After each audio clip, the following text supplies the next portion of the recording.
Iniciando aqui mais uma mini aula de terraplanagem, projeto e execução. As nossas mini aulas são focadas no empreendedorismo geotécnico e quando eu falo empreendedorismo geotécnico, eu falo de qualquer um que está fazendo a obra terraplanagem.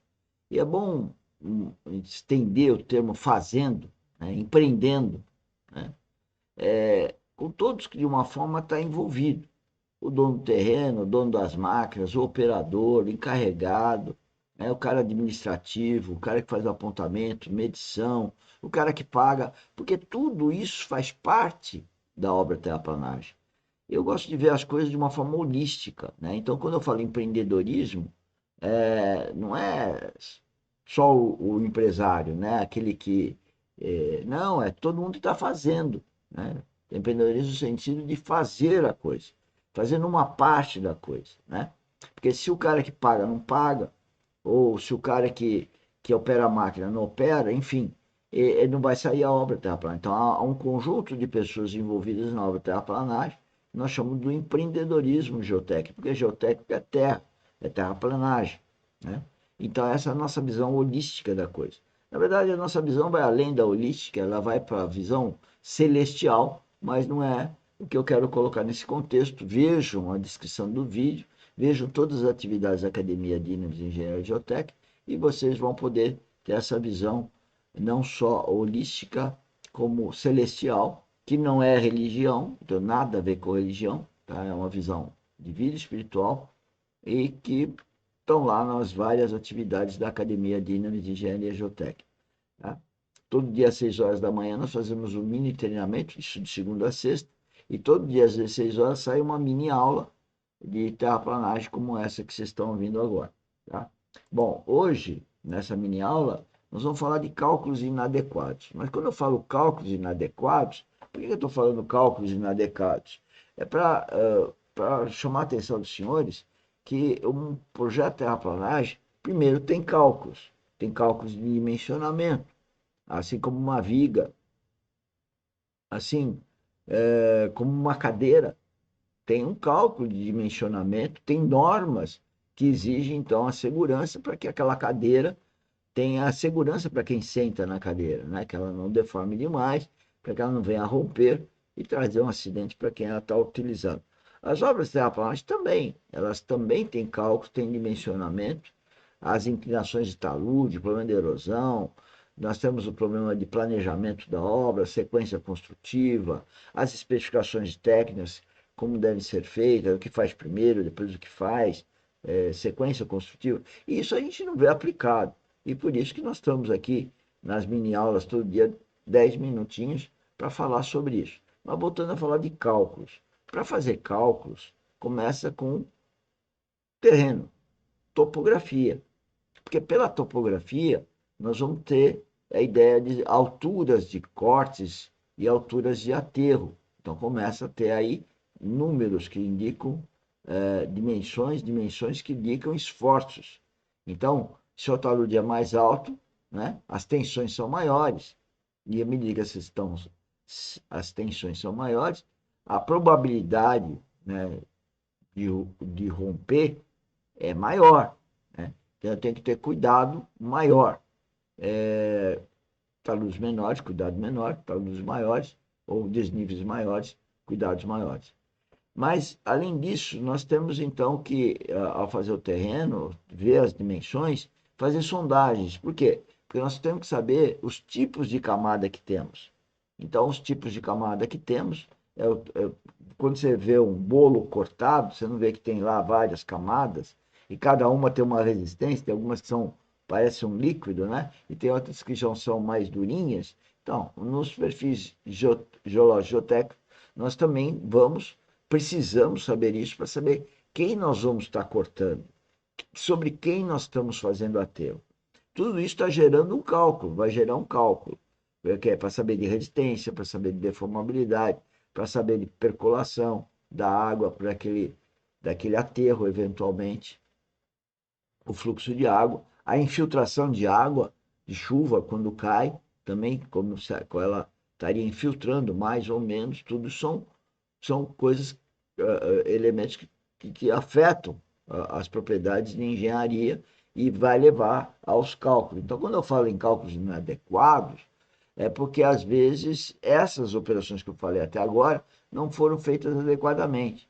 E depois que vem os cálculos, realmente, que aí os jovens acabam com os softwares fazendo de uma forma muito bacana, mas se você usa um software, ele não sabe muito bem a qualidade, né, dos dados de entrada e dos modelos físicos e matemáticos envolvidos naquele cálculo, eu estou pondo na categoria de cálculos inadequados, né? Então, por exemplo, solo reforçado, né? O solo reforçado ele tem elementos de reforço geossintéticos e, no caso do solo grampeado, nós temos grampos, né? Qual que é a diferença, né? E temos ainda a terra armada, né? Que é um outro tipo de reforço, que são fitas de aço ou fitas geossintéticas agora, também, enfim. O reforço geossintético ou tira metálica, que é o caso de terra armada, no caso de aterro. E aqui, esses grampos, eles são num terreno que eu vou fazer furo, porque aqui é um aterro reforçado. E aqui, não, eu escavo e vou fazendo grampo. Ou seja, essa obra, ela é feita de baixo para cima. E essa obra é de cima para baixo. Os reforços trabalham em conjunto com o solo para garantir a estabilidade do conjunto. Então, se eu não tenho esse mecanismo na minha mente, o cálculo pode ser totalmente insano, né? Por quê? Porque esse elemento aqui, ele é totalmente diferente desse. No corte aqui, nesse desenho, aparece linha preta, linha preta. Só que essa linha preta é um plano que vai, corta aqui o plano que nós estamos vendo e vai por todo o aterro. Esse daqui não. Esse aqui é um furo que se faz. Essa aqui é de baixo para cima e esse é de cima para baixo. Então, para chegar a isso que eu estou falando, como calcular isso? Quais os solos que possam estar em aterro? É um solo só? Como controlar? Como fazer um solo adequado?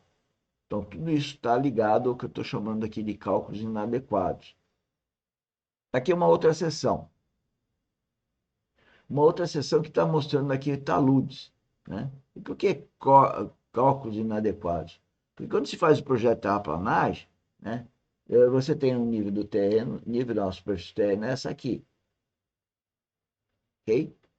Mas aí você precisa fazer a obra que é essa aqui.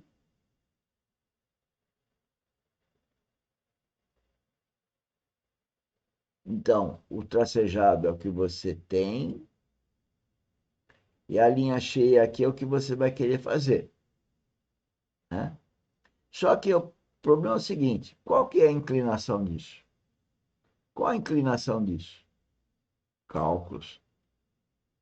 Vamos executar agora esse aqui. Como que eu executo esse? De baixo para cima. Como que eu devo executar esse? De cima para baixo. Percebe que tudo isso deve ser pensado e fazer parte do projeto? Outra coisa, veja aqui. Se aqui eu vou fazer um aterro, qual que é a largura disso? Será que eu consigo fazer o aterro nessa largura? Que largura é essa? Isso aqui é 3 metros? Ou isso aqui é 30 centímetros? Vejo que aqui eu tenho que escavar, o terreno está aqui. O desenho está dizendo que eu tenho que escavar para reaterrar. Por quê? Porque eu não tenho espaço aqui para fazer aterro só aqui. Outro detalhe, o encontro desse aterro com solo natural tem que ser dentado, tem que ter um degrau para encaixe dessa superfície com essa, de tal forma que não haja um deslizamento exatamente nessa superfície. Outra coisa, aqui embaixo, está vendo que tem, a partir do terreno tem uma escavação para baixo, um aterro. Por que fazer isso? Essa dimensão está certa ou tem que ser mais profundo? Eu preciso saber que solos que eu tenho aí. Então, Tem toda uma sequência que começa com topografia, sondagem, PGG, coleta de amostras para saber que solos nós temos. Dá para ir fazer o dimensionamento, né, adequado, com programas adequados, com modelos físicos e matemáticos adequados. E depois ainda tem controle de qualidade da obra que nós vamos estar finalizando. Então, fazer uma obra de terraplanagem requer uma série de coisas que nós estamos distribuindo todo dia 10 minutinhos sobre isso e nos disponibilizando através do link que tem na descrição do vídeo para um workshop esclarecer tudo o que aprendemos ao longo desses 35 anos e queremos passar para vocês de forma gratuita aqui. Tá bom? Até a próxima mini aula, muito obrigado. E compartilhe o nosso projeto, venha participar dele, que não é só as mini aulas, tem outros eventos, outras atividades. Tá bom? Muito obrigado pela sua participação.